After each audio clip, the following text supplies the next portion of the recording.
Yeah, we're ready to start. So, welcome everybody. Let's get going with today's session. Today's session is on parallelism. Parallelism is probably the single most commonly tested concept in all of sentence correction.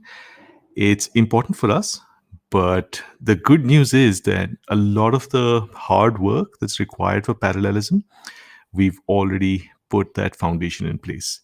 So the thing about parallelism is there are different types of parallelism, but the type of parallelism that the GMAT tests is something called structural parallelism.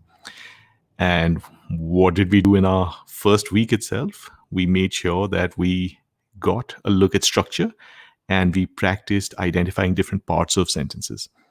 After that, what did we do? We identified groups of words.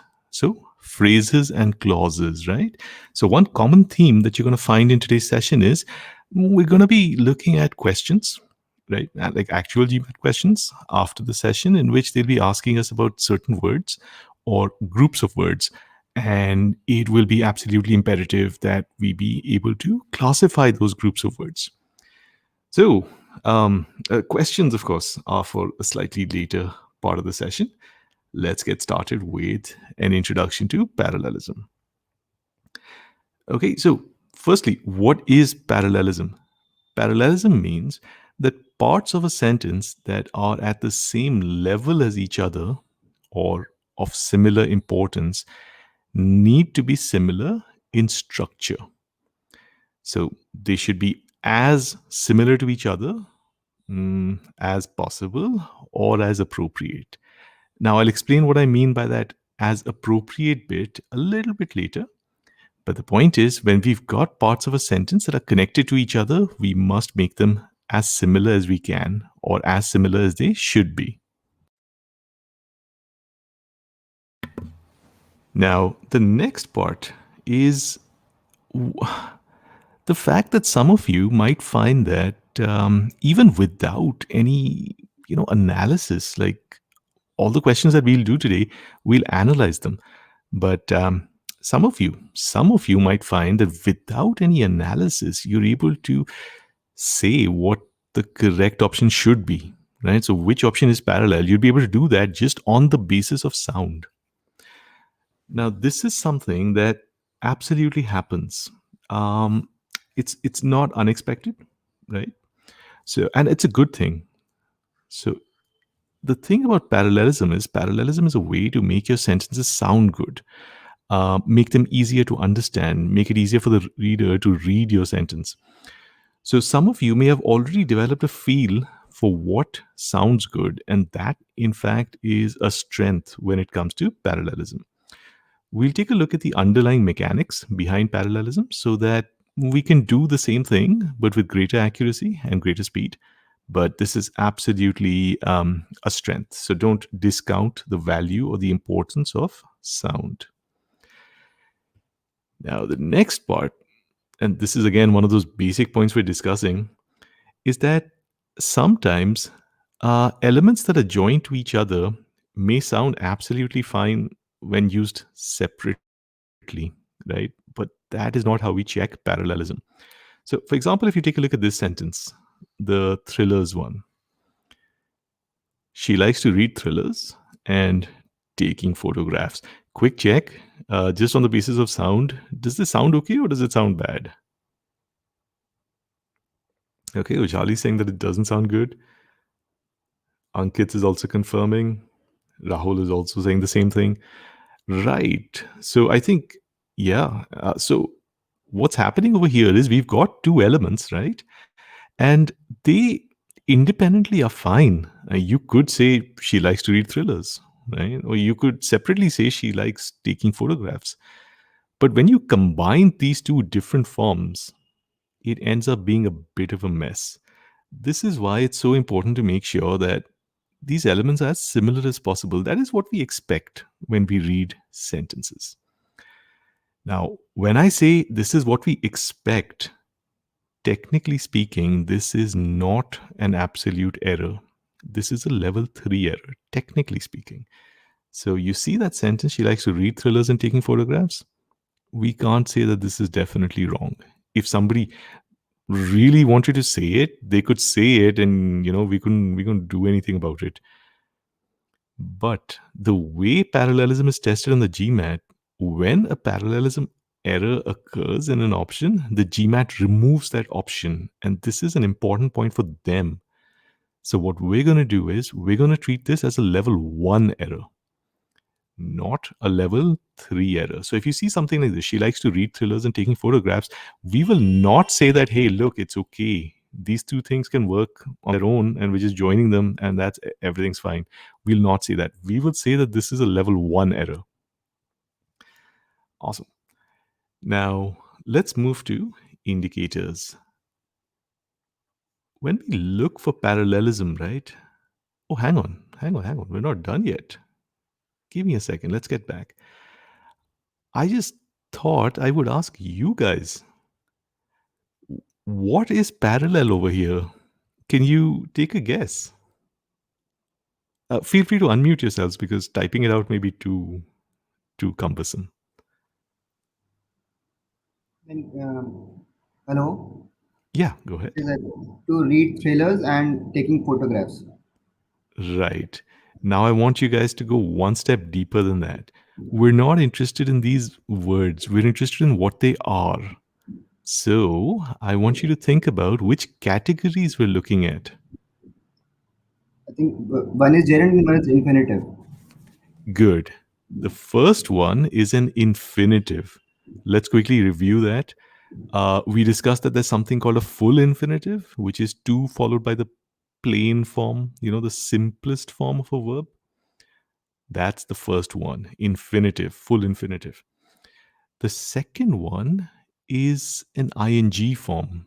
I came across this word gerund. It's an ing form that acts as a noun. Um, we really haven't taken a very close look at it yet, but that's what this is. This is a gerund. Um, this will definitely not be a verb. So, one thing that we have studied till now is that no ing is ever a verb on its own. At most, what will happen is it can be part of a verb if it's combined with a helping verb.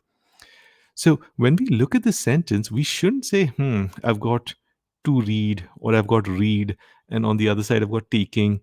What we should think is, oh, on the one side, I've got an infinitive, on the other side, I've got a gerund. This could be a problem, and let me look into that. Now, that's what we're going to practice. But first, a very, very important point about parallelism. Parallelism should not be done or should not be applied randomly.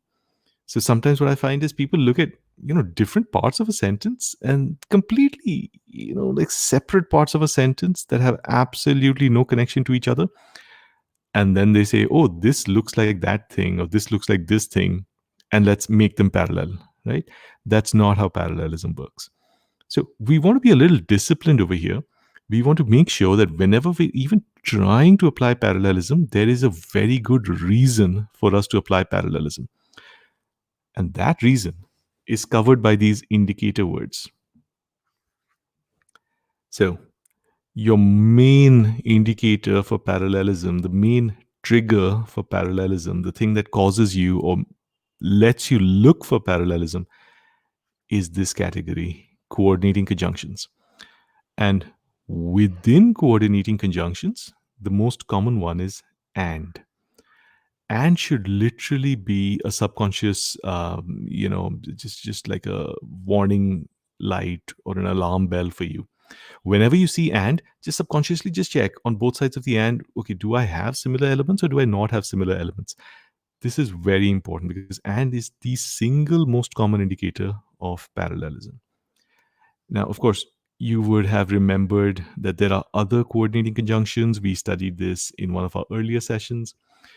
You may have come across this term as well, correlative conjunctions. So both X and Y.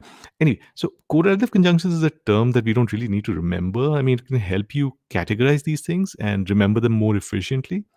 But fundamentally, what is a correlative conjunction? A correlative conjunction is just something that joins, right? So conjunctions are things that join. Correlative conjunctions are just things that join but are not single word conjunctions. So think of them as multi word conjunctions. That's the only difference. So the first one, coordinating conjunction, just one word. Correlative conjunctions, multi word conjunctions.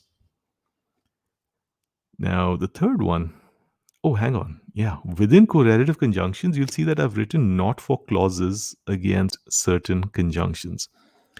So when we look for parallelism, we're basically saying, hey, a noun's going to be parallel to a noun, a verb's going to be parallel to a verb, adjective to an adjective, adverb to an adverb, clause to a clause.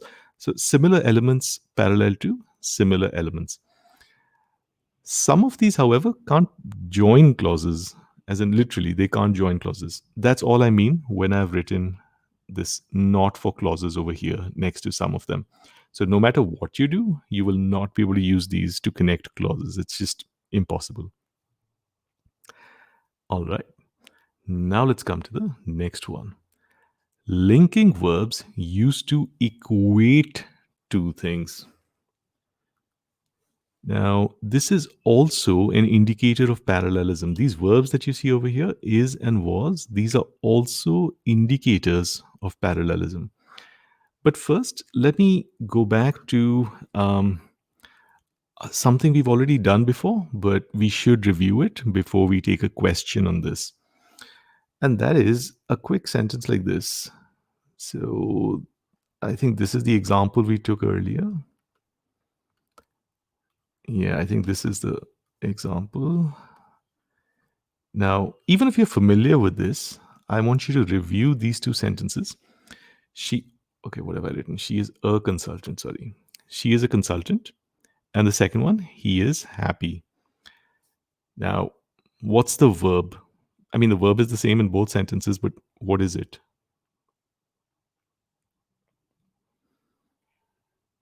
All right, so I've received three answers. Uh, the verb is, right?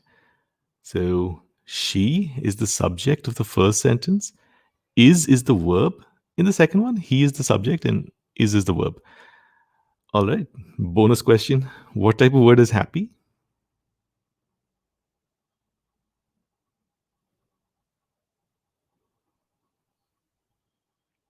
Okay. I've received a few answers. Some of us are going for adjective. Can someone unmute and tell me how and why we got to that answer? How do we know that happy is an adjective? So because it's describing he. Very good. It's a descriptive word. It's telling us something about he. Another way to think about it is to use that test that we discussed. So you'll find that um, you can't say the happy, right? A happy. So, okay, what am I doing right now? I'm using the noun test. You may remember a and the dash, right? A and the blank. So I can't say a and the happy, right? That just sounds very bad. So that means happy is not a noun. Now, my next test is adjective. What is the adjective test? Put it in between the noun test. So, can I say the happy people? Yes. So, people is a noun. Happy is describing people. Because it fits in that position, this means that happy is capable of acting as an adjective. That's fine. So, now come back to these sentences. One of these sentences, right, so is using is in a slightly different way. It's using is to specify or equate two things. Now, what do we mean by saying equate two things? Equate two things literally means that you have two elements, X and Y, and you are saying they are one and the same thing. Uh, X is something, Y is something, X and Y are the same thing. Which one is doing that? Which one is taking two entities, first one or the second one? Which one is taking entities and saying, okay, look, they are the same thing, exactly the same thing? Okay, I've got a couple of answers. Let's think about it. Take your time. I'd like to confirm from everyone on this before we move ahead to the practice question. So, which one is taking two entities and saying, oh, look, they are the same thing? X is Y.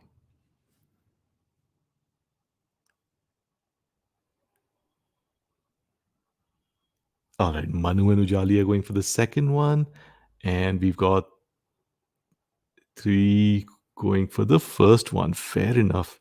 And oh, Rahul's also on team two now, team happy. Uh, fair enough. Rahul, could you unmute and give us your analysis? How did you get to your answer?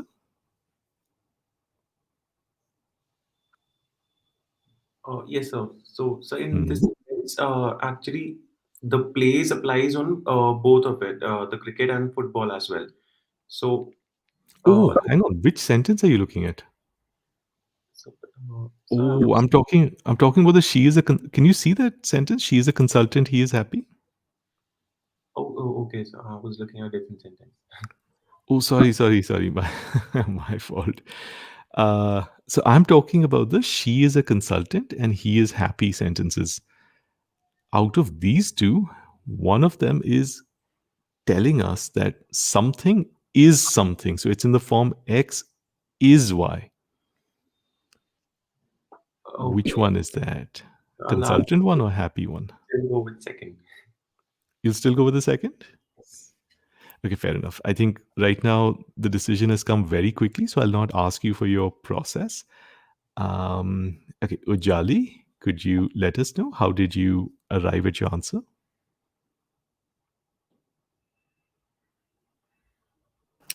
Um, so if I like he is happy, X is Hmm. Y. The first one, X is a Y. So I think I would go with the second. Understood. So here, I think what's happening is you're treating and consultant slightly like as if they're separate things, right?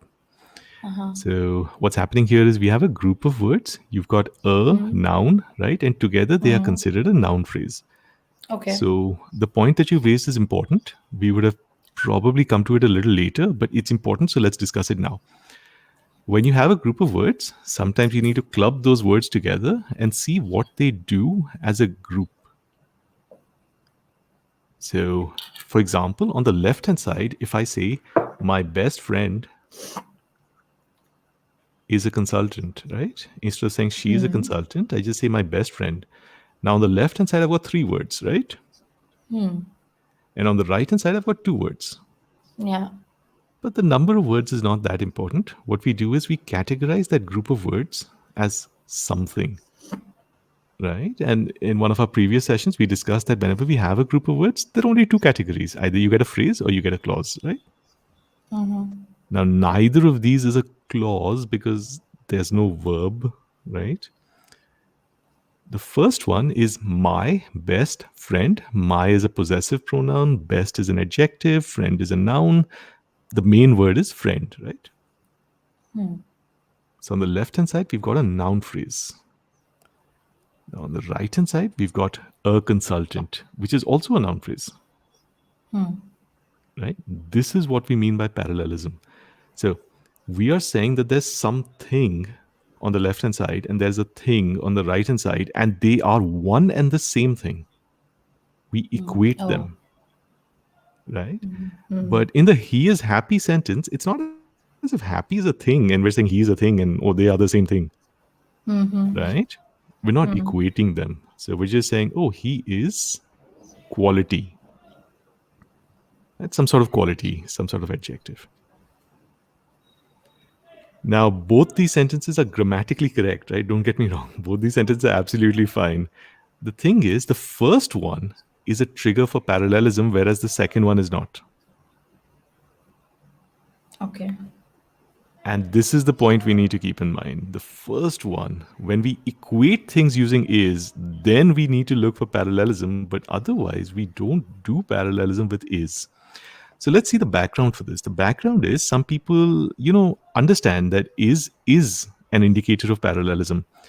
But what they fail to recognize is that is an indicator for parallelism only when it is equating two things, not otherwise.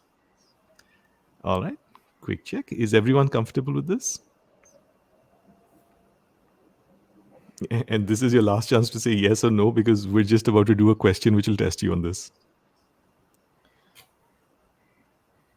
Ankit, Abhishek, Rahul, take your time and let me know.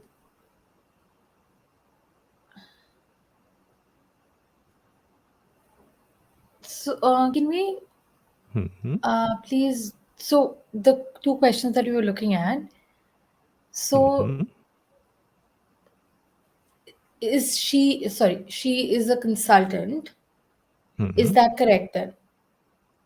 Yeah, yeah, both these sentences are correct. We're just Oh, saying the sorry. I first mean, one. Mhm. Go okay. ahead. You would check for parallelism in case of the first one, but not in case of the second one. Exactly, because in the second one, he is a pronoun and happy is an adjective. So they're clearly Hmm. separate things, Hmm.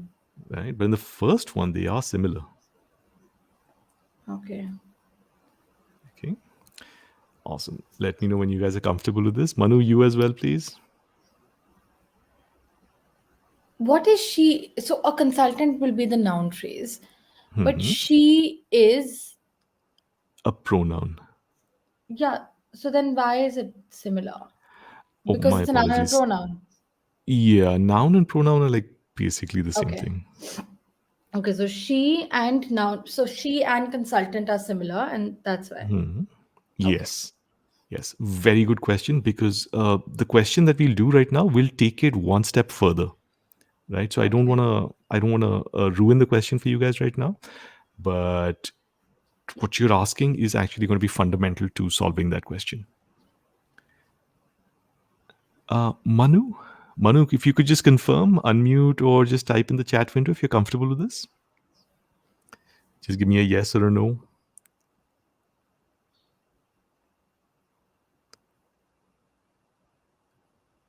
All right, I think Manu may be away from his computer for now.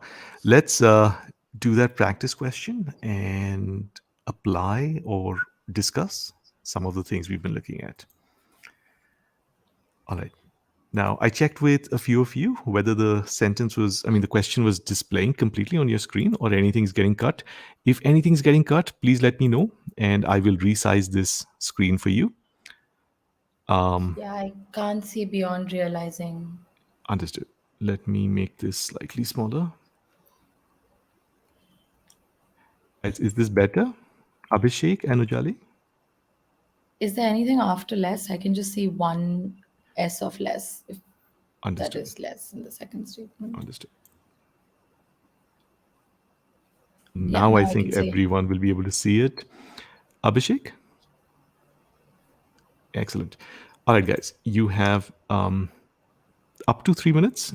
When you're done, just type in a done, and then I will stop early if everyone says yes.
All right, guys, we're at 3 minutes.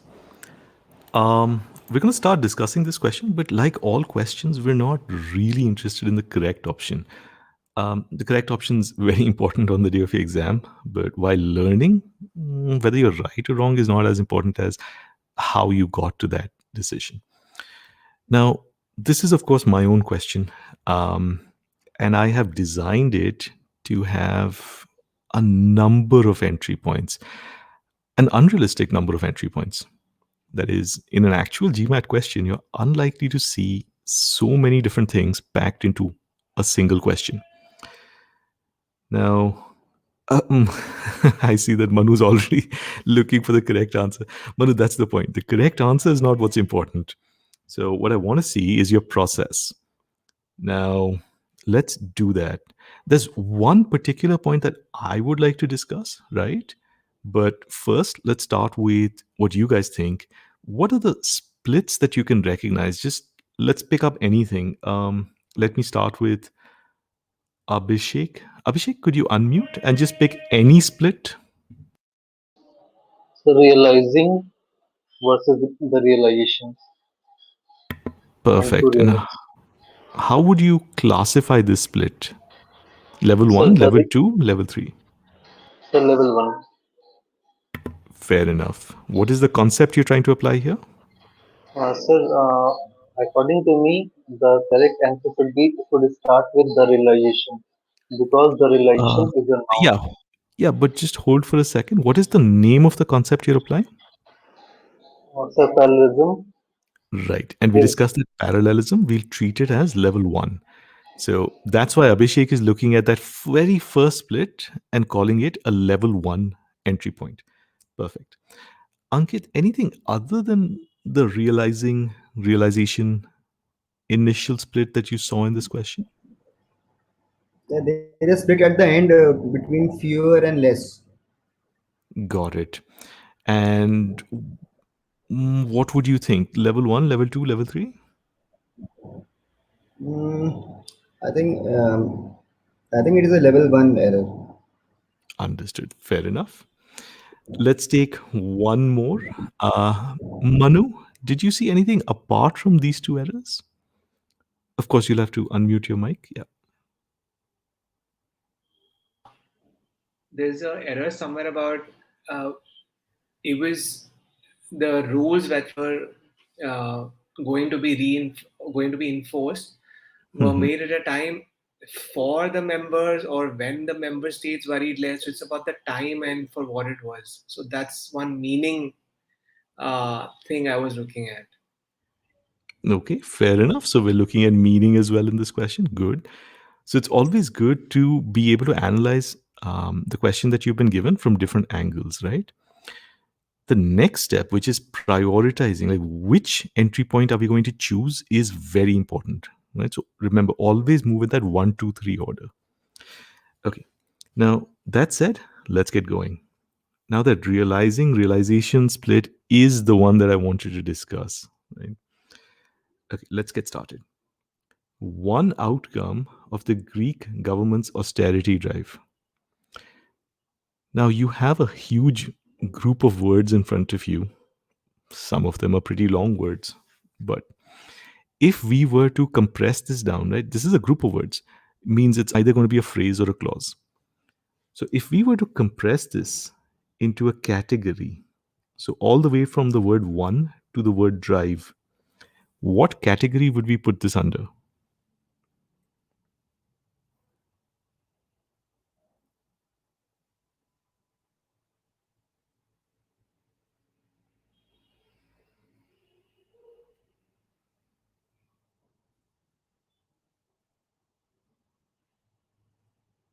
Okay.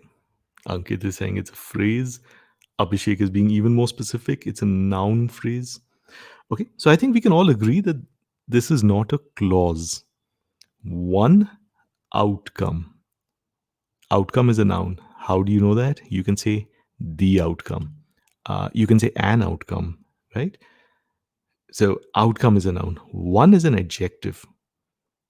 You may remember that one of the things that adjectives can do is they can tell you the number of nouns, like 1, 2, 3, 4, 5, something. of the Greek government's austerity drive. Now, this part you may or may not remember because I asked you to deprioritize it during our sessions. Of is something called a preposition. What we discussed in our subject verb agreement class is that preposition phrases normally don't affect your subjects. Like if you say a book in the closet or whatever, a book on the cupboard, or a chair in my room, right? The in part, on part, off part, these are not really all that important. So, Greek government's austerity drive is a noun. Greek governments, these are all adjectives. The point is, the main word over here is outcome, and that is what decides what the entire group will be. So remember, a phrase takes the same category as the most important element in that phrase. So, outcome is the most important element. The whole thing is classified as a noun phrase.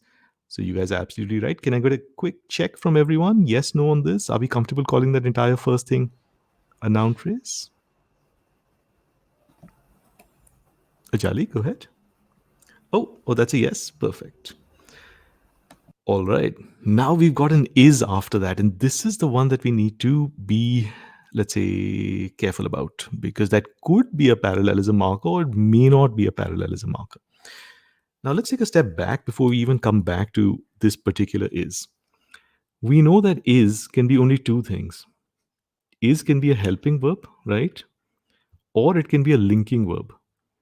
In fact, in one of my previous sessions, we basically just put a list of these things up, and I was like, okay, fine, maybe you guys just need to memorize all this, right? So, how do you know that is a verb? Because you've memorized that is always a verb, right? That's the only way to like get to that answer. Like, if somebody asks me, how do you know that is a verb? The only way I can say that is, oh, you got to memorize that is a verb.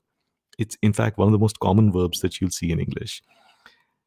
Now, the point is a verb, and it can be only two types of verbs. It can be a helping verb or it can be a linking verb. Now, if it's a linking verb, then the sentence is in the form X is Y. But I'm sorry, I put it on the wrong side. If it's a linking verb, X is Y. But if it's a helping verb, then it is helping some other verb form. And the actual verb will be is realizing. Now let's quickly go through this again just so that everybody's on the same page. What's a linking verb? I mean, the term is not all that super important. A linking verb is just something that doesn't show an action. It helps you show some state of being or some truth about the subject, right? All of that stuff is pointless. The point is that it is alone a verb. So when you say linking verb, it's alone a verb. It does not combine with any other verb form.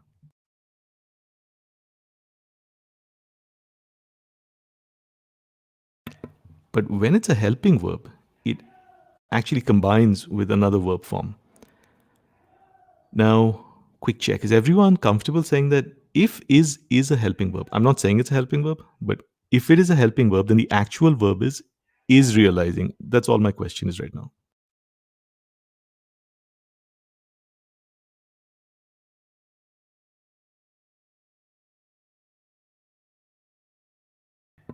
Okay, I've received multiple yeses on this. Perfect. Excellent. Now, if is a helping verb and the actual verb is realizing, right? What does is realizing even mean? Is realizing means becoming aware of something. So are we saying that the outcome is realizing something? That is, the outcome is becoming aware of something? That's definitely not going to be correct. Just from a meaning perspective, the outcome is becoming aware of something. It's just impossible. Now, is therefore must be a linking verb.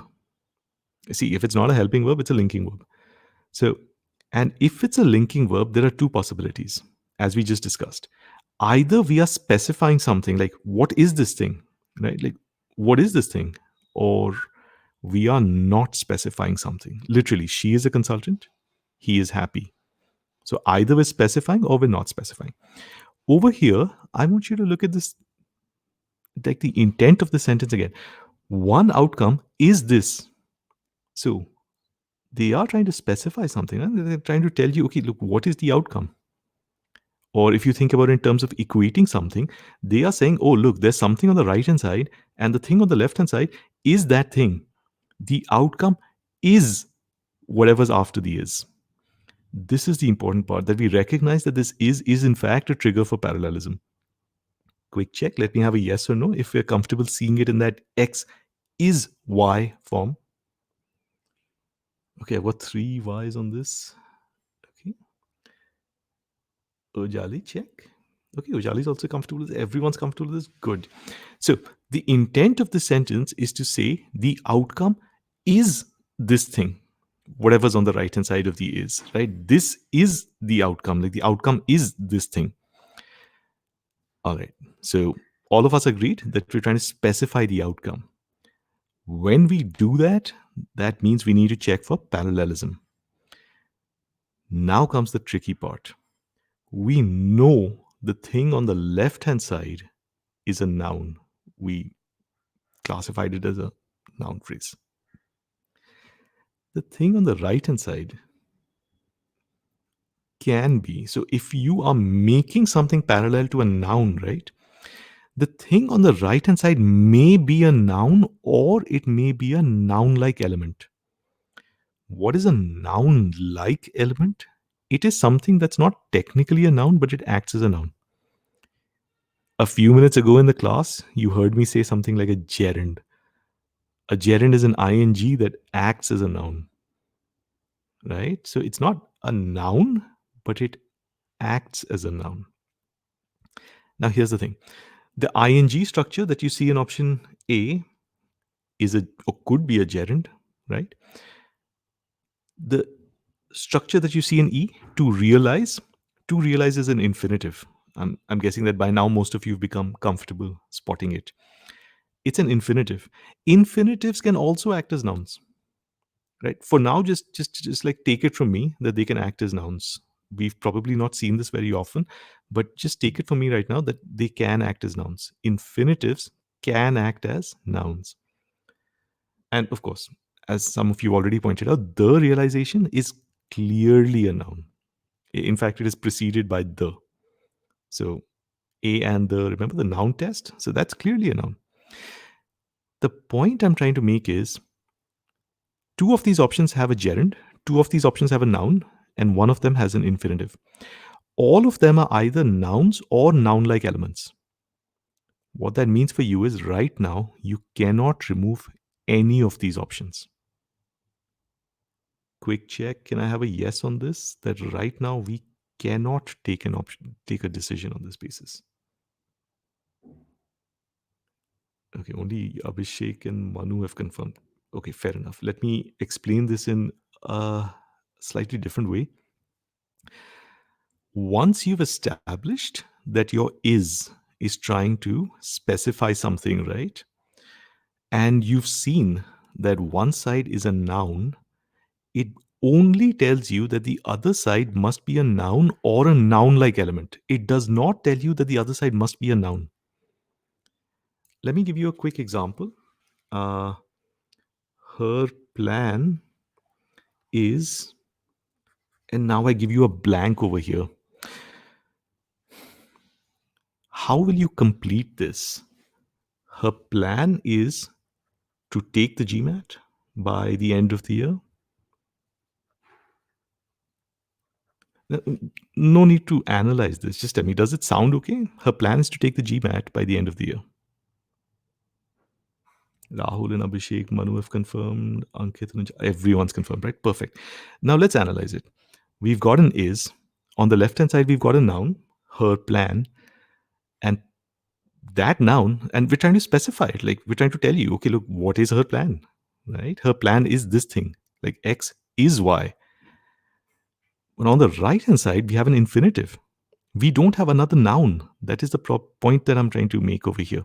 Her plan is to take the GMAT. Now, how would you even go about trying to put a noun on the right side of this? It is unthinkable. I mean, I can't come up with anything. The closest I could probably get is a gerund. her plan is the taking of the GMAT by the end of the year. Right, but that'll probably sound super weird, right? And there's a reason for that. Idiomatically, we don't use gerunds with the word plan. We actually use infinitives. So, what is an infinitive?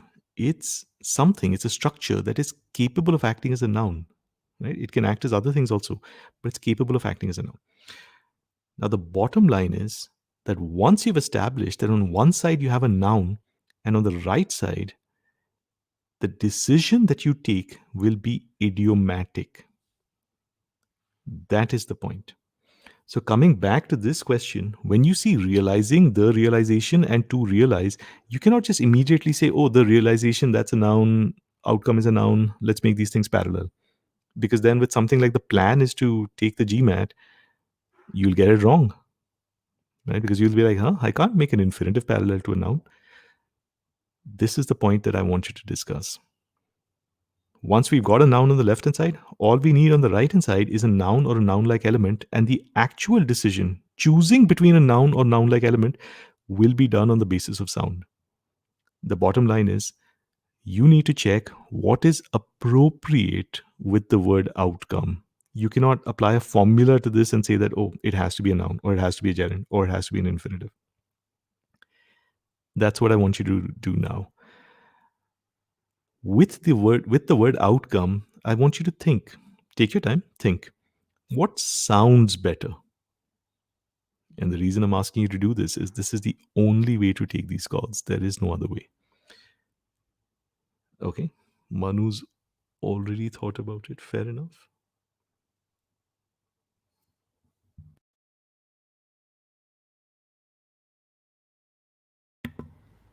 Take your time. The outcome is realizing something. Or you can change the context and say the outcome of the company's expansion plans is, right? So would you say the outcome of the expansion plans is what? What would you say after that? That's the question over here. Okay, we've got 3 answers on this. The outcome of the drive is the realization.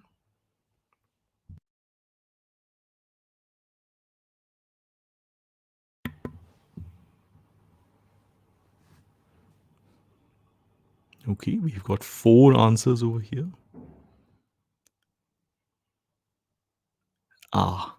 So Rahul, this is where this gets tricky. The outcome is to realize. The outcome is to realize. Okay, I get that it sounds okay, but it's actually not okay. So the outcome is to realize. To realize can be used with a lot of other words, but with outcome, it's very, very tricky. Right? Anyway, the point is that there was a certain concept over here. We applied it in a particular way, right? Now, let me just very quickly summarize that. We've probably taken more time on this than we should, but I just want to be absolutely like 100% clear on this. So let me quickly summarize. We've got an is that is specifying something. It is telling you what the left-hand side is. And it's saying that it is the thing on the right-hand side. When that happens, you must make sure that those elements are as similar as possible or as appropriate, which is the definition of parallelism. Now, we've done that. We've possibly taken a decision on this. There are other things to discuss in this question now, and let's discuss those things. All right. Now, the next thing that I want you to think about, and I would really want you to take a call on this. I'll tell you in a second why I want you to take a call on this, but what is up with that there in these options? Feel free to unmute yourselves.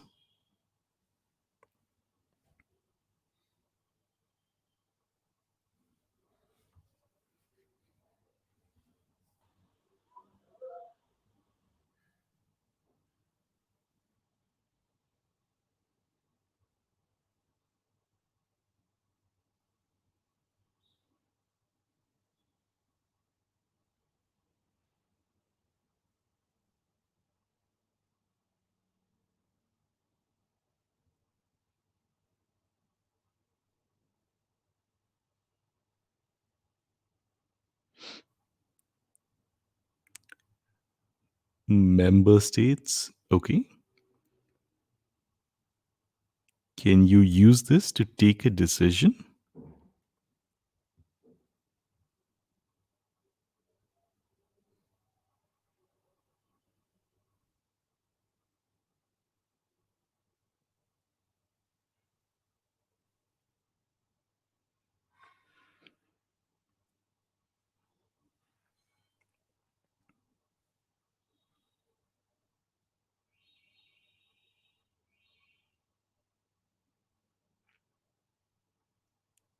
It seems we're not sure about this. Fair enough. What's possibly a problem with using there is, see, there is plural, right? So if you want to use there, ideally you should have a plural noun in the sentence. If you don't, then it becomes very, very, let's say, it becomes completely unexpected to use a plural noun. So in option C, what you will see is, as a couple of you have pointed out, the there is referring to member states. Member states is plural. But in a couple of these options, there is no noun member states. Instead, the only thing that you have is the European Union. Now, with European Union, you would normally say its members. Think about it. European Union, their members, European Union, their members, or European Union, its members. So you could actually use this to take a call. You could use it to remove the last two options. So even though the word there is fine in option C, it is not fine in options D and E. Okay, so that's another decision point. Next up, there's something wrong with the worries bit over here. Let's see if we can take a call on this. Hello, sir. Yes. Sir, I didn't get that option C in which when member states. So member states is a noun. Member is an adjective. States is a noun, and it can refer to there because there. It will be more correct to say that the there can refer to member states. Yeah, there can refer to member states. Correct. Uh, because it But is in the only plural noun present. right, so we're not getting into ambiguity over here. What we're saying is at least the noun exists in the sentence, right? Even if there were multiple plural nouns, at least the noun exists. That's the point. In options D and E, the plural noun that the there needs, right, to refer to, that plural noun is not there in the sentence. Agreed? Got it. Awesome. All right. Now, in option B, it's saying a time during which worries about politics were fewer than economies. Now, when we say worries about politics were fewer than economies, it means worries about politics were fewer than the number of economies. That's wrong.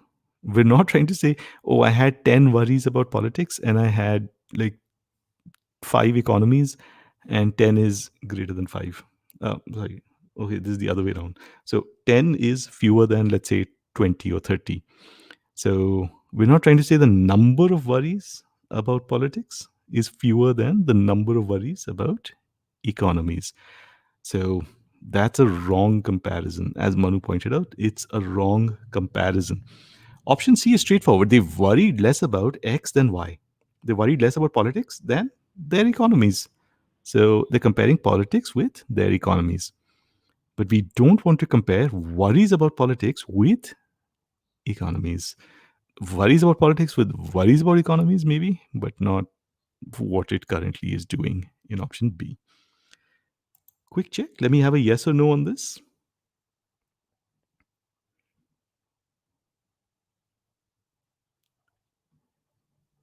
Excellent. So everyone is agreed on this. All right, now let's clean up with 2 or 3 different points, very random points, nothing related to parallelism, but things that are sometimes tested. The first one I wanted to discuss is this word worriment, right? Now, this is very rarely tested on the GMAT. Um, Worriment is just like an awkward way to say worries. So sometimes the GMAT will throw some weird word which is hardly ever used, and they expect you to say, "Oh, look, this is awkward." It happens very rarely. You normally don't find yourself tested on weird words in GMAT verbal. In other exams, yes, but not on the GMAT. Now, the next one is more relatively more frequently tested than the previous one. Not super often, but it's definitely something you should know. When you take the word less, right? Or let's use the word comparative, right? So when you compare things with less, that should normally finish with than. It doesn't normally finish with as compared to. So you don't say less x as compared to y. You normally say less x than y. So at a minimum, as compared to is wordy, right? Because than is much shorter.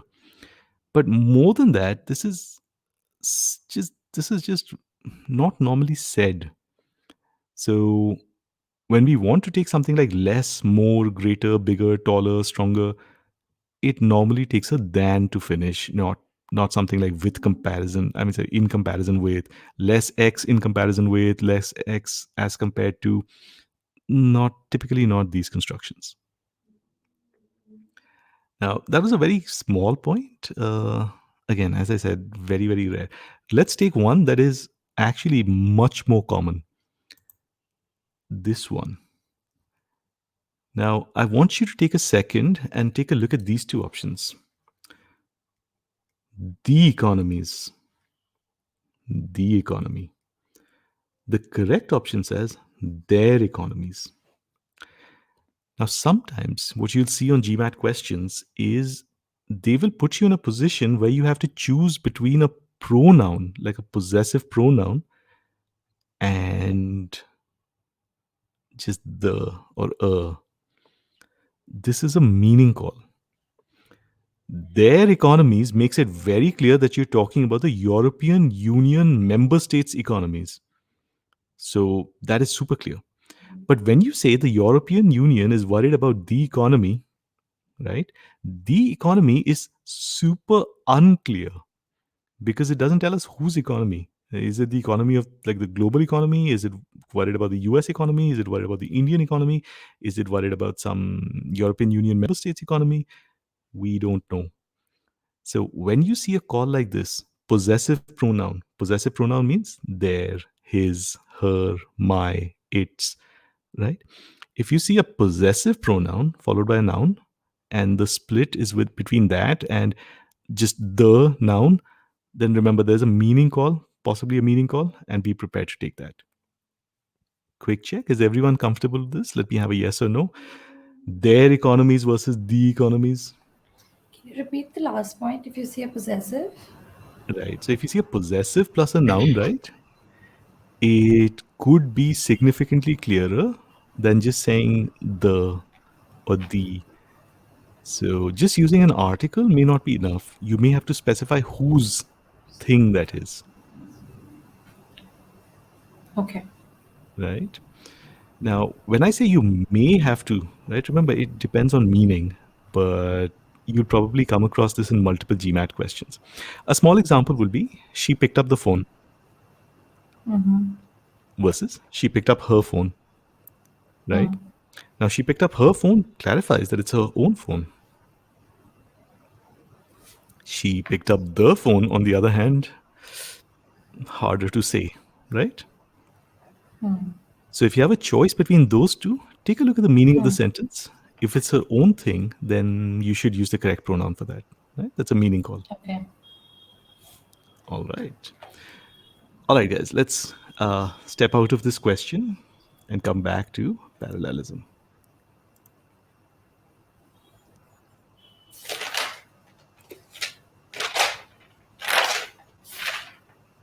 All right.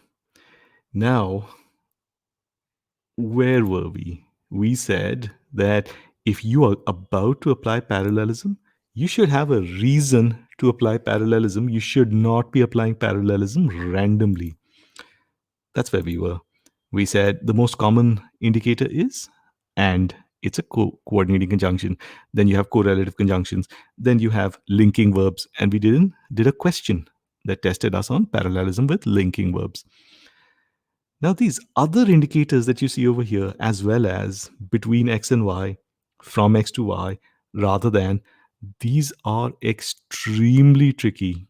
In fact, the left-hand side of our discussion today, so right now we're on the right-hand side, the left-hand side of our discussion today will look at some of the complications associated with these indicators.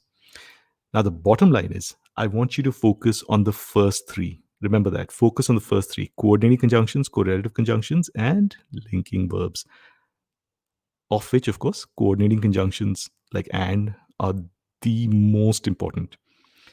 Sometimes you may see yourself tested on parallelism with, as well as, between, from, rather than. But as I said, this is not a simple discussion. We can't just say that whatever applies to your conjunctions will apply to this as well.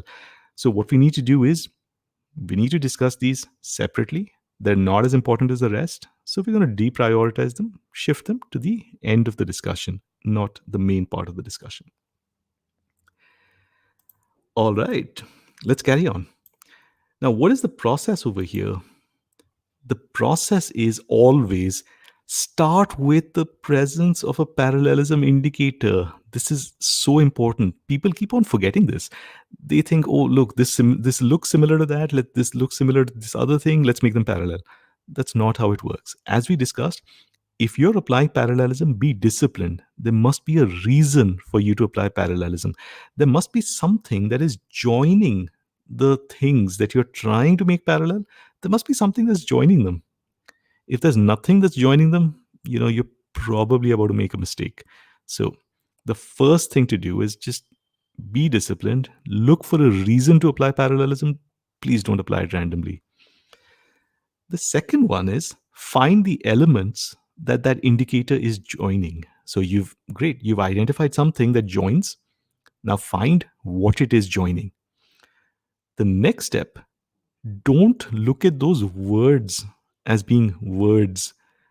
Categorize them. So if you're looking at 2 plus something, right, ask yourself, hey, am I looking at an infinitive? Categorize it. Don't look at the words. The words themselves are not that important. The category is important. And finally, keep only those options that are parallel. That is it. That is how you apply parallelism to solve GMAT questions. Let's quickly try that with a sentence. And I'll try to walk you through this. But remember, on the day of the exam, you will not be doing any of this, let's say, with some sort of conscious effort. All of this has to happen mostly at a subconscious level. Right now, we're going to go through it step by step. So, okay, he plays not only cricket, but also football. When I look at this, the first thing that should go through my mind is, I have a reason. I've identified a reason to even look for parallelism. And that reason is a correlative conjunction, not only, but also. That's the first step. Let's take that. The second step is I need to figure out what this correlative conjunction is joining. Okay, so after the not only, I've got cricket. After but also, I've got football. Done. Next, I want to categorize these two things. Cricket, it's a proper noun. It's a noun. Football is a noun. Right? They are similar, which means that the sentence looks pretty good as it is right now. I don't have any problems with the sentence. He plays not only cricket, but also football. Quick check. Is everyone comfortable with this? Manu's asking, is meaning level 3? No, Manu, meaning is level 2. Meaning is important. Yes. Okay, perfect. 5 yeses on this. Awesome. All right. Now, before we move on to the left-hand side, let's just have a very small discussion on the important stuff we've discussed. So everything we've been discussing right now, super important, super common. Left-hand side, maybe not that common. But before we move on to the left-hand side, let's be very clear. Similar does not mean that it has to be the same, right? So after you check whether something is parallel, you do need to keep other things also in mind. Um, like if you take a look at this sentence, he not only plays cricket but also watches football. Now, tell me, fundamentally, what are we trying to make parallel over here? He not only plays cricket but also watches football.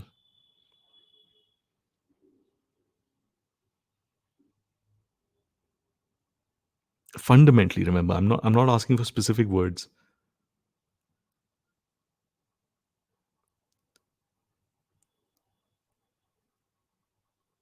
Okay, I've got multiple answers over here. Verb phrase, plays X and watches Y, underlined part, and verb. Right. So all of you've identified the right thing. I want you to categorize whatever you're looking at. I want you to categorize them as verb phrases. That's how we do parallelism. Quick check. Is everyone comfortable with this?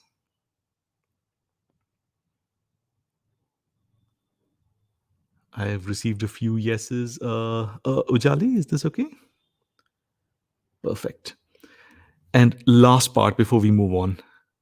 Similar structures may not look similar.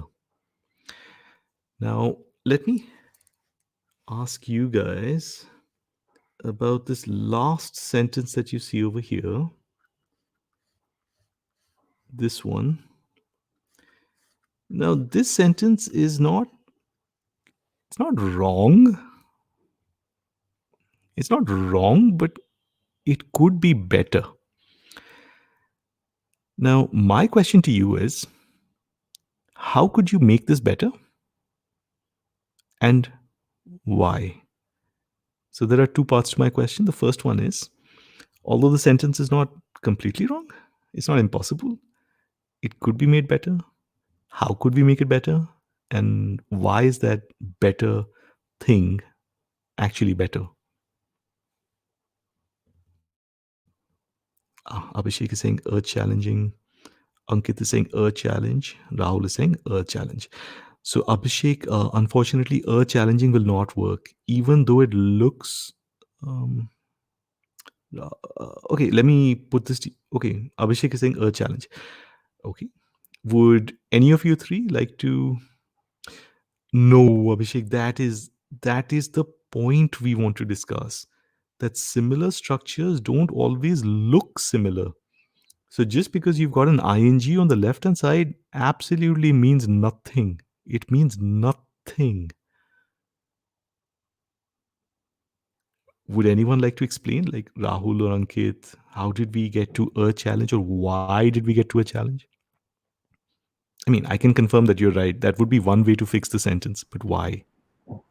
So both and is a part of parallel structure, and after and it is a delight. So it is a noun phrase, and after both, if we want to have a better similar structure, then it should be a challenge. Like we can say the last question Mhm. was challenge. Last question was a challenge, and the last question was a delight. Very good. So let me unpack what he just said. He's absolutely on the right track. First, he said there's a indicator, both hand. It is joining two things, challenging and delight. He categorized the thing on the right hand side. He said that it's a noun, delight. I mean, a and the something. We know that that's a test, the basic test for a noun. So on the right hand side, we have a noun. Now, the first element, what he did is he made it noun. He said a challenge. So done. Yes, that's one way to fix it. Absolutely. So is Now, what challenging if? Yeah. a gerund verb? Oh, that is what I want to ask you guys now. This is the second way of fixing it, right? That is why I fixed it because I saw it as a gerund. Mm. Now, let's analyze that. So, if something is a gerund, right? See, all gerunds are singular. So, if something is a gerund, it should be replaceable with a singular noun. And for the sake of convenience, we normally take a singular pronoun like it, or this, or that, or something. Like something. We literally use the word something. Um, What example? I think the example we took in one of our previous sessions was driving cars is fun, right? So we said that instead of driving cars, you can say it is fun, or that is fun, or this is fun, or something is fun, right? So, yeah. Abhishek is saying, can we say in general the question was a challenging one? Okay, yeah, you can. Sir, hello. Hmm. Go ahead. Sir, how can challenging be a gerund? Because if we break the sentence, the last question was challenging. Because was challenging is a verb. Okay, I've received two answers now. Um, one answer is that it's a gerund. The other one is a verb. I'm guessing, Th- Ankit, that you are saying Combined, was challenging is a verb. yeah, Yeah, combined. combined with was, it will become a verb. Was Yeah, challenging. yeah, good. So just to remind everyone, ing on its own can never be a verb. Now, let me give you my thoughts on this, right? And then I'll pass it back to you guys. If it's a gerund, then we are saying the last question, right? Linking verb, specifying is challenging. Where challenging is something, and we're specifying that these are two things and they are one and the same thing. Or if it's a helping verb, then it becomes part of a verb. I'll say the last question is challenging, where is challenging is together something. Now, I won't do the first one for you. So I'm not going to address whether it's a gerund or not. I'll address the second one, whether it's a verb. If it's a verb, then challenging is an action. So, for example, if I say, he was challenging his boss,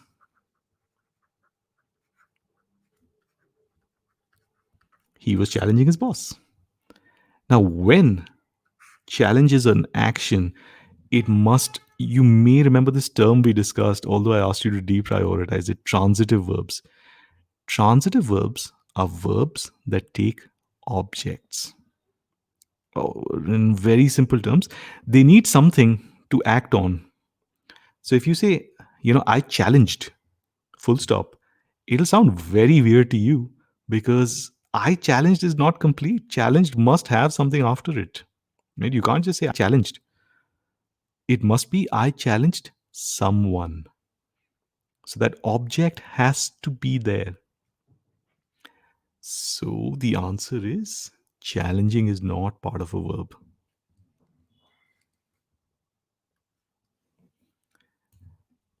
The question remains, what is challenging then? What is it fundamentally? See, you can do this by sound also, but I would like to know what sentence you come up with, or I would like to know your process. Okay, I've received an answer from Ankit. Abhishek's also saying that he's understood. But guys, the question is still open. How would you fix it, or how would you analyze this? So either one, either use sound to give me the correct version with challenging, or give me your analysis and help me understand that you've understood it.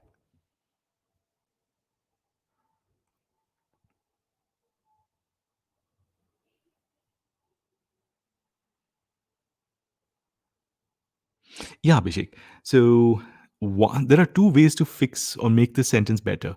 One is to make both of them nouns, which is something you guys have already done. The last question was both a challenge and a delight. You guys have already taken that strategy, right? The other strategy is to keep the word challenging, right? So what did you do earlier? You kept the word a delight and changed challenging to a challenge. Ah, got it. Ankit, that is the right answer. Could you walk us through this? That is actually acting like an adjective.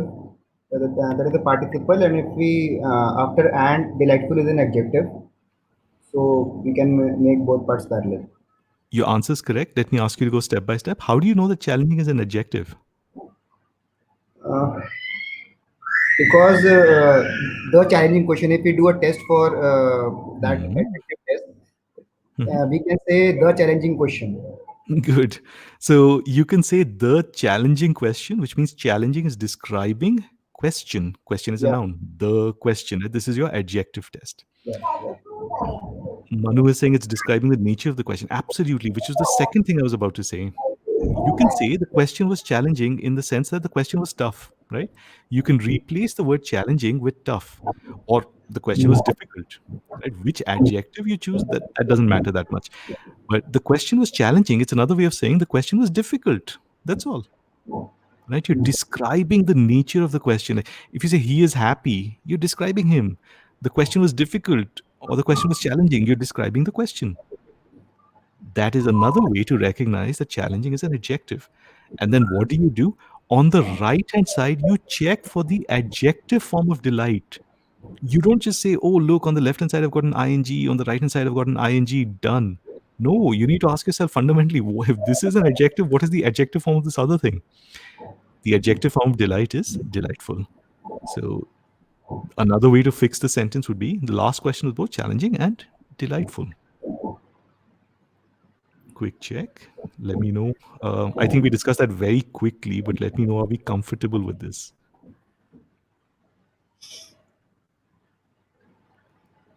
Take your time. Turn those sentences over in your mind. Check. The last question was challenging and delightful.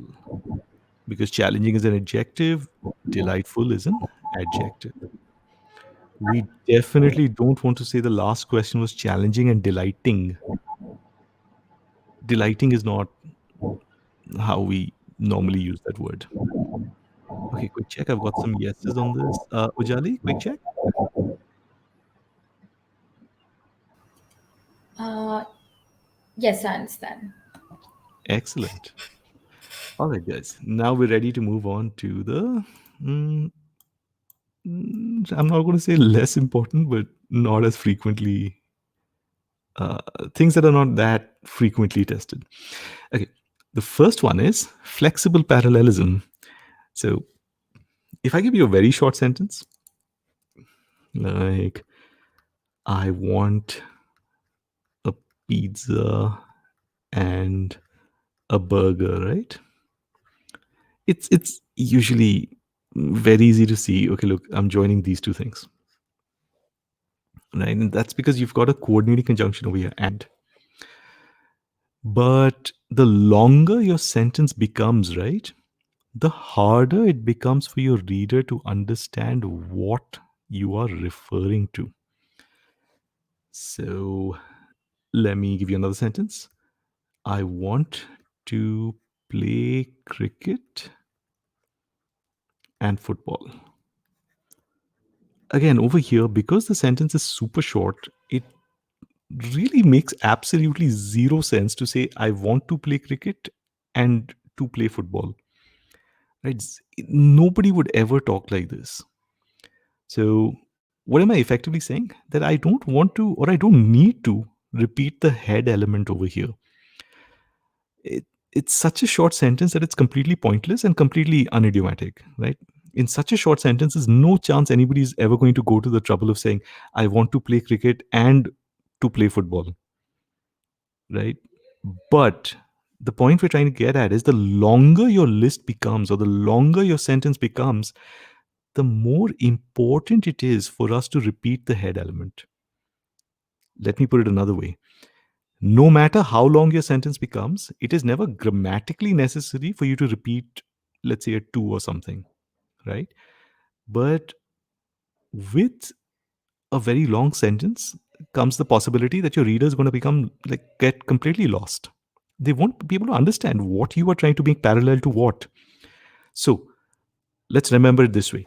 The longer your sentence, the more important repeating a head element becomes. What is a head element? Something like to, or something like, I did well on the GMAT, right? Now, do you say I did well on the GMAT and the GRE, or do you say on the GRE?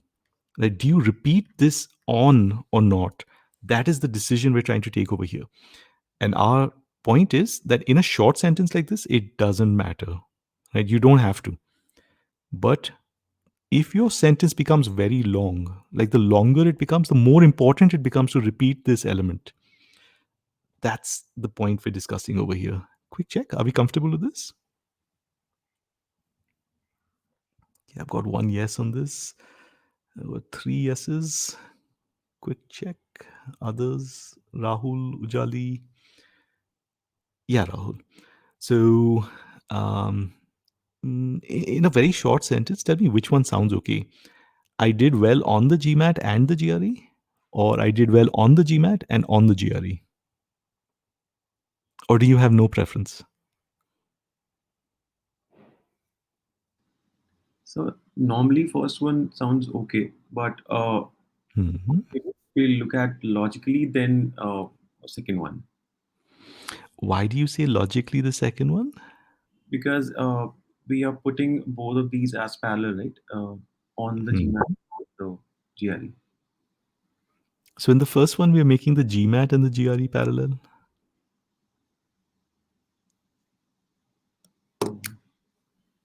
or not sure?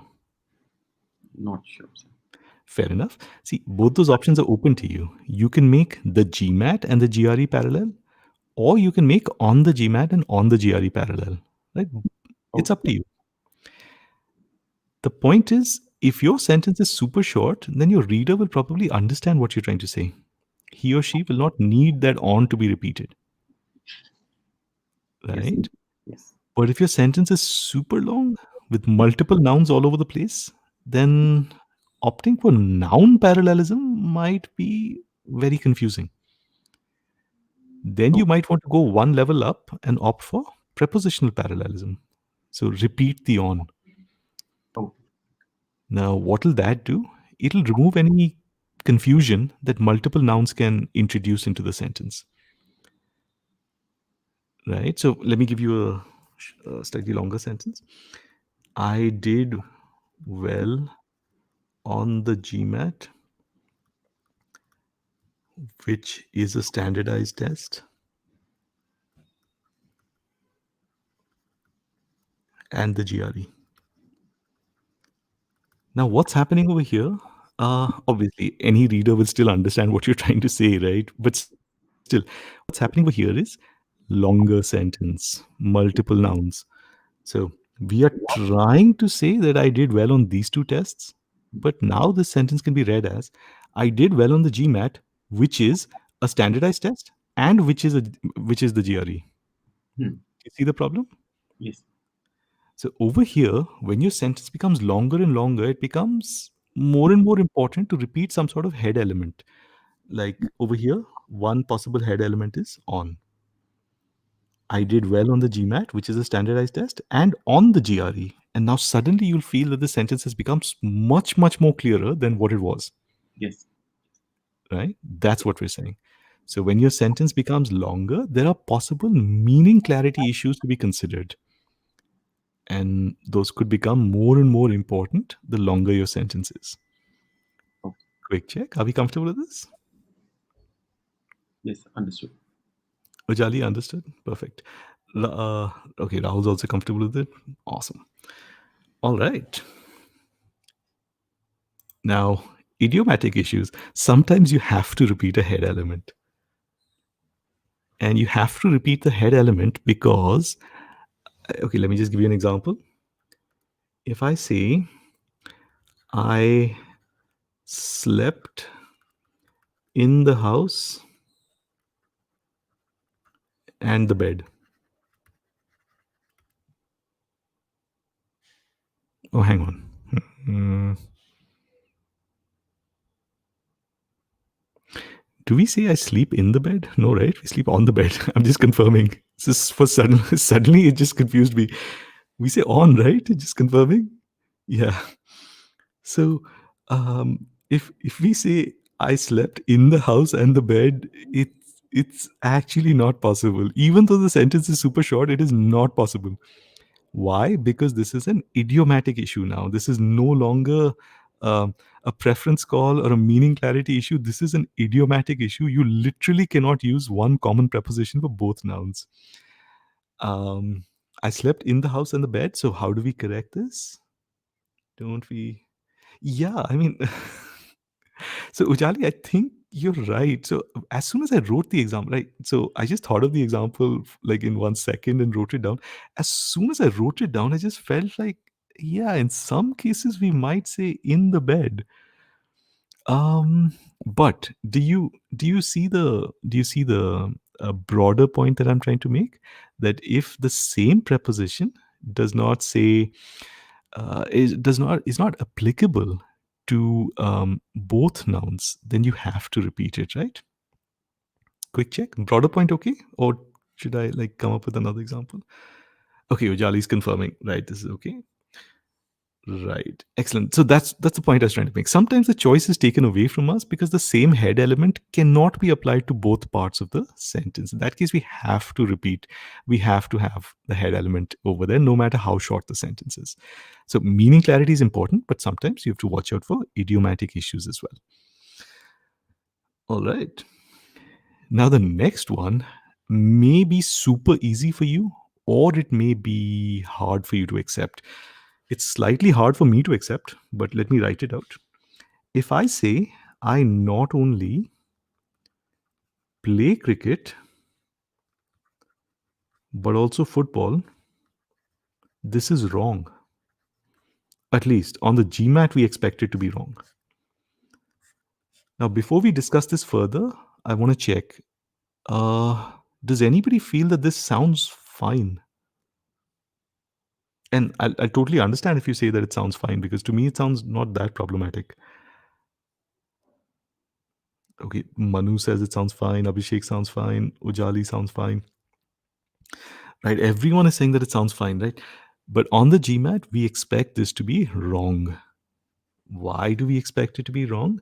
Because with coordinating conjunctions, again, what are coordinating conjunctions? They are single word conjunctions. With those conjunctions, you have a lot of flexibility when it comes to what you are making parallel to what. But all of that flexibility completely disappears with correlative conjunctions. So there are two types of people. One group thinks that with correlative conjunctions also you have a certain amount of flexibility. Others think that within correlative conjunctions you must have perfect parallelism. Everything we have seen from the GMAT till now seems to indicate that they also expect perfect parallelism with correlative conjunctions. What that means for us is I not only play cricket as a verb, but also football is a noun. This is wrong on the GMAT. So I totally get that all of you said that it sounds fine. I also agree. It sounds fine to me. But on the GMAT with correlative conjunctions, I want all of you to please aim for perfect parallelism. Whatever's inside needs to match completely. Or in other words, if you want to distribute something like play, you should put it outside the not only. You should not put it inside the not only and then try to distribute from inside. You can't distribute play from inside. It has to go outside, like before the not only. Quick check, is everyone comfortable with this? Ujali is confirmed. Rahul, Ankit, Abhishek, Manu. Perfect. All right. Now the next one is logical parallelism. Sometimes what the GMAT will do is it'll ask you to take a call on not what is parallel or not. It'll ask you to take a call on what should be parallel. So I want you to read both these sentences, the electricity grid sentences. Small hint, both are parallel, but the first one is wrong. So take half a minute, and then I will ask one of you to just quickly walk us through why the first one is wrong and why the second one is correct.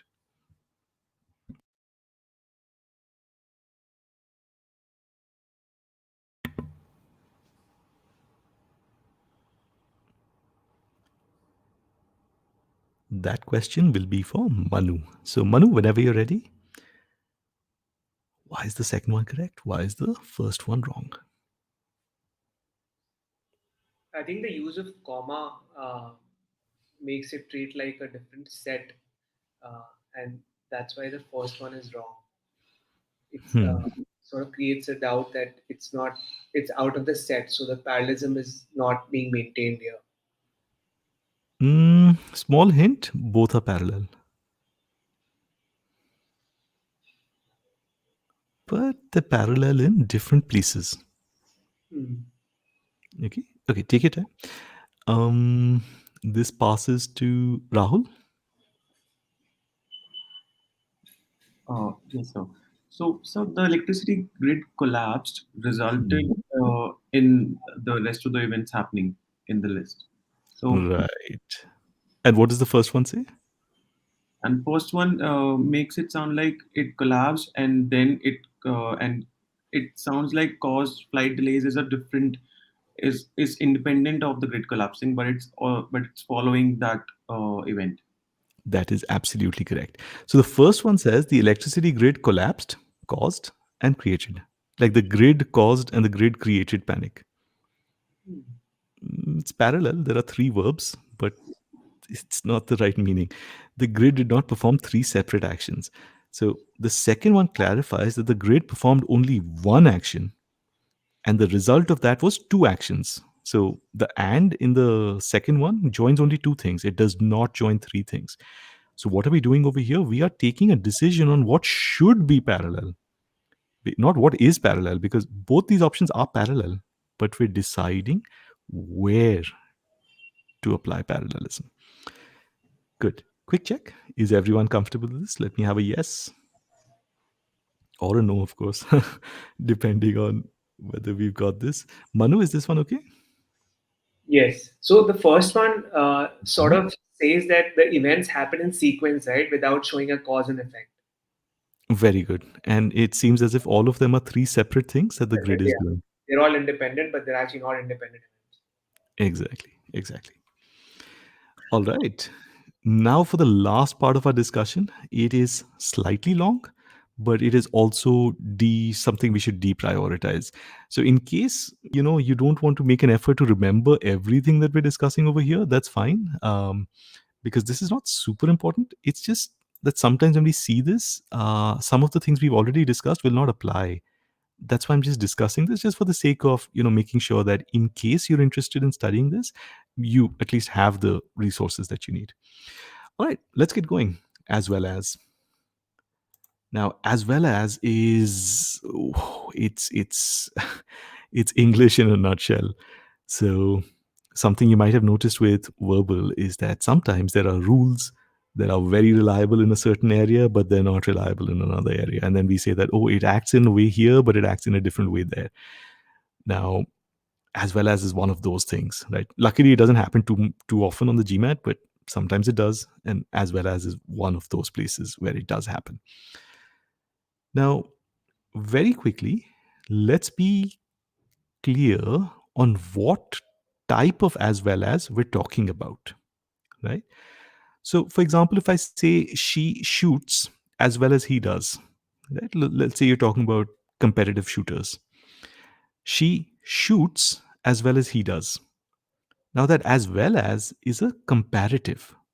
It's like saying she is as strong as he is, right? That's a comparative. You are comparing their levels of something, right? This is so the as well as the we are discussing is not that as well as it's not the one that compares. It's the one that means in addition to. So when you say x as well as y, it's like it's almost like an and. So you say it's like saying x and y or x in addition to y. So that's the as well as that we're discussing. So we're not saying she drives as well as he does, she shoots as well as whatever. We're not doing that comparative as. We're doing the and type of as well as. But that said, keep in mind that as well as is not a replacement for and. This is important in a list of three items. If you ever see an option that says X, Y, as well as Z, this option is wrong. It has to be. So, I mean, three or more items, sorry. So, as well as should be read as kind of like in addition to. So, you could say X in addition to Y, right, with two items. That's fine. Not a problem. But you can't say X, comma Y in addition to Z, right? So, If you want three or more items to be joined, it's got to be an and, not an as well as, and or something, right? But not as well as. So as well as is not a drop-in replacement for and. Okay, so we've discussed the first 2 points. Now I want you to go through some of these sentences. Let me. Okay, the first one seems to be pretty okay. Hospitals have asked for more oxygen as well as ventilators. So what do you see after the as well as? Noun. Ventilators is a noun. So let's write that out. The second one, the new sanctions are aimed at regime officials as well as at several government owned businesses. So, what do you see over here? You see the repetition of the preposition. This is also perfectly acceptable with as well as. The dictator was ruthless as well as cunning. So, on the right hand side, what do you see? You see an adjective. Cunning is an adjective. Ruthless is also an adjective, but the more important thing is what are the structures we can see after as well as. So what have we seen? We've seen a noun, we've seen a preposition, we've seen an adjective. Now let's come to verb forms. Now this is where things start becoming a little fuzzy with as well as. Fuzzy in the sense that some people are not aware of the different ways of using as well as. Let's start.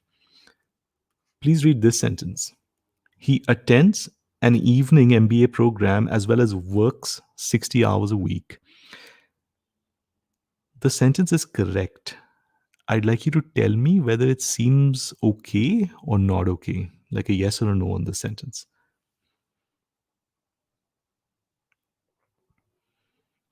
Okay, I've got one yes, three yeses.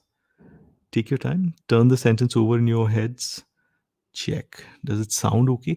If it doesn't sound okay, you'll have to make an effort to remember it, as in that this usage is possible. Abhishek and Ujali, let me know. Okay, so Abhishek's confirming that it doesn't sound okay. So Abhishek, what will we need to do over here? We'll need to make an effort to remember that this usage is possible. Abhishek, that's okay? Awesome. Ujali, quick check.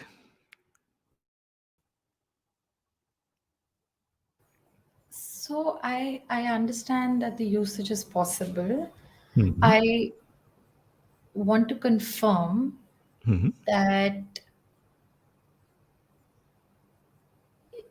when is it because there are verbs on both sides of as well as similar, and is that what it should be? Like there should be nouns on both sides, prepositions on both sides, and verbs on both sides, or verb phrases Mm, on both sides, or is Yes. it just after?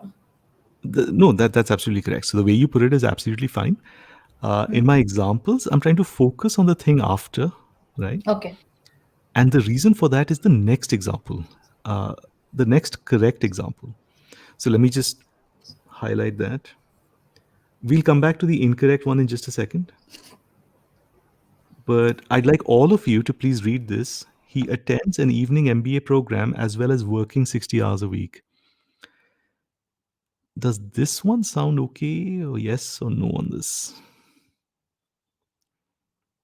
All right, so I'm receiving multiple no's. Manu, Abhishek, Ujali have all confirmed that doesn't sound good.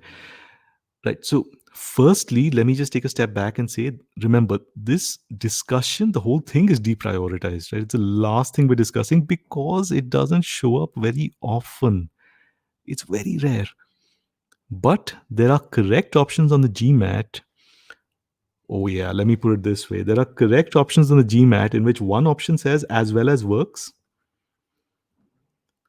another option says as well as working, and the working option is correct between these two.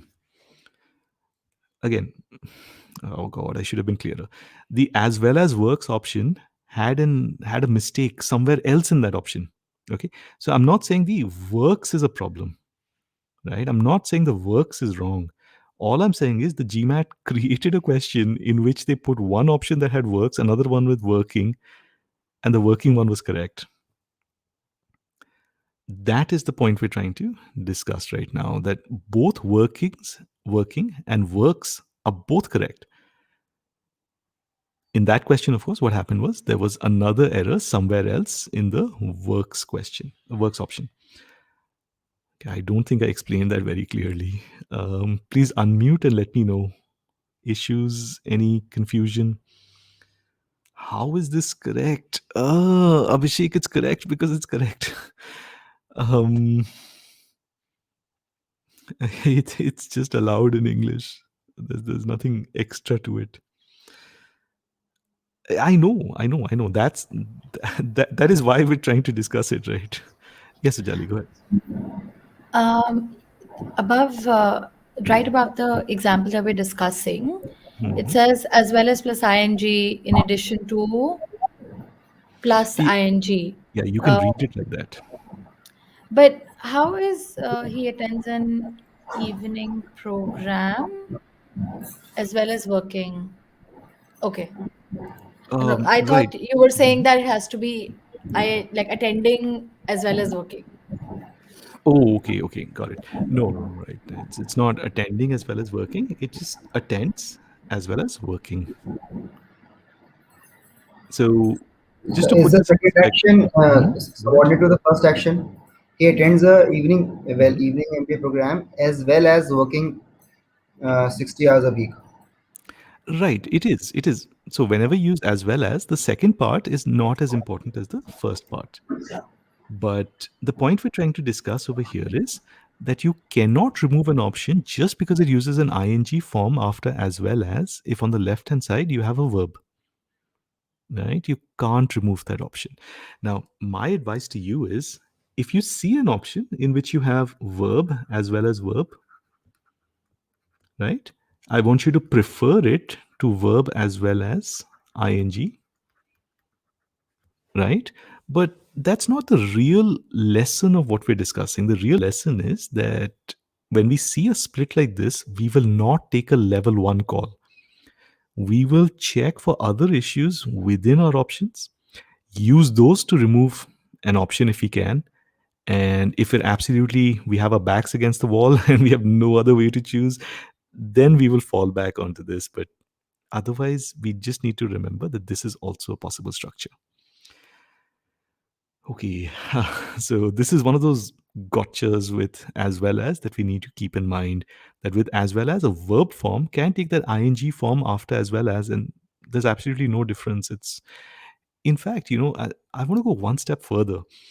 I told you to prefer this, but there are some people who feel that after as well as, if you have a verb form, it can only be in the ing form. They feel that you cannot have an as well as with a verb form that is not an ing form after it. I just want to be clear about this. But anyway, where is my advice coming from? My advice is coming from the fact that there are GMAT questions in which after as well as you have a verb, and the official explanation says that that verb is parallel to some verb before the as well as, right? So the GMAT is definitely not one of those, not in that group of people who think that after as well as you can have only ing. But there are other questions in which you do have ings after as well as. So it means the GMAT is in both groups. It does not have a position on this. It does not say, oh, you need only verbs or you need only ings. It is perfectly fine coming up with sentences in which either one could be the correct answer. So the bottom line over here is the GMAT, the questions on the GMAT are made by many people, not just by one person, right? And they may have other opinions. So what we've done is we've recognized that both structures are possible on the GMAT. And if we see something like this, a split between a verb and an ing, we try to take a call on other issues before falling back to this. Quick check. Is everyone comfortable with this? Let me have a yes or a no. All right, excellent. Now, the red sentences that you see over here, right, they just mean that if you have a verb after as well as, you can't put the as well as before the clause. I mean, just by sound, this will sound like really bad. As well as works 80 hours a week, he attends an evening MBA program. It's just wrong. But if you have an ing after the as well as, then it is okay to start with as well as. So you can say, as well as working 80 hours a week, he attends an evening program. If it helps, you can read it like this. In addition to working 80 hours a week, he attends an evening MBA program. So if it helps, you can read it like that. But the bottom line is, if you have an ing after as well as, you can start with it, or you can put it on the right hand side. Both are absolutely fine. The last one is similar to what we discussed regarding some other constructions. You can't use as well as to join clauses. So if you try saying something like, hospitals need more oxygen as well as they have asked for more ventilators, that's not possible. So as well as can never be used to join clauses. All right. Now let's wrap up with rather than. And again, with rather than, what I'm going to do is I'm going to give you guys a few sentences, and I want you to tell me whether they sound okay or not. Um, let me number these: 1, 2, 3, 4, 5, 6. Now I'm going to read these sentences out, and I want you to put down the number of any sentence that doesn't sound okay. Remember, does not sound okay. 1. Virat rested himself rather than risk yet another injury. 2. Virat rested himself rather than risking yet another injury. 3. He would rather walk than take the bus. 4. The politician called for change that unifies rather than divides. 5. The universe appears to be formed almost entirely of matter rather than antimatter. And 6. Some people prefer to buy their vegetables from local farmers markets rather than from national chains. Okay. Any sentences that don't sound possible? 1, 2, 3, 4, 5, 6.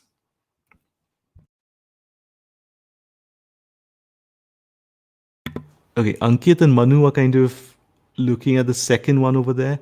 Oh, yeah, I kind of expected this because again, it is that ing form, right? After rather than. Okay, so this is also something that we have to remember. So if you have a verb form after rather than, you can get the ing form. It's possible. All right, which brings us to the last part of the session. Something that I've put in bright red over here. Has anyone in the class heard of something called tense parallelism?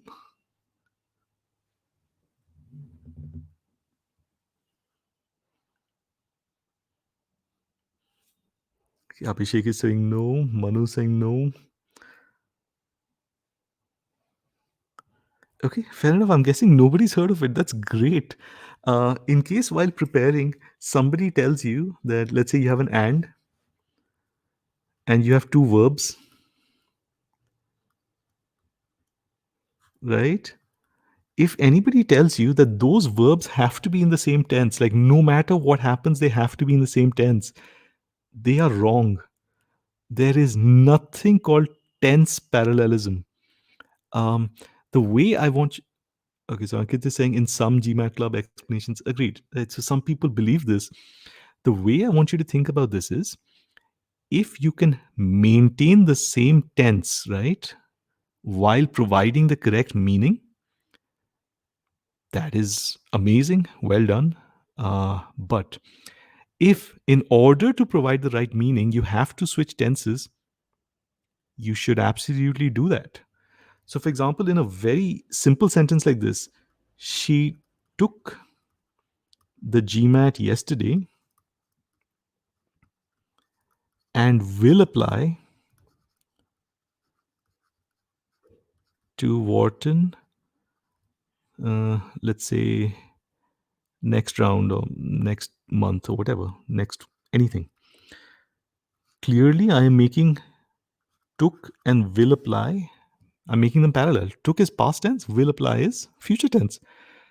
And how will you do? You can't say she took the GMAT yesterday and applied to Wharton next round, right? If the next round hasn't yet come or the next month has not yet happened, how can you possibly say this? So it's like saying she took the GMAT yesterday and will apply to Wharton tomorrow. There's no way that you can say she took the GMAT yesterday and apply to Wharton tomorrow, right? It's impossible. So just a very quick check: is everyone Abhishek, I see your question. I'll come back to it. Um, is everyone okay with the fact that if you are joining two verbs, they can be in different tenses? Right? If they're in the same tense, great, but that's as long as the meaning is fine. Okay, Ujali's confirmed, Abhishek's confirmed, Ankit, Rahul, and everyone's confirmed. Perfect. All right, Abhishek, in the sixth sentence, can we drop the second from? People prefer to buy their vegetables from local farmers market rather than. Yeah, absolutely, you can drop the from if you want. That I think that from is just to show you that you can include the from if needed.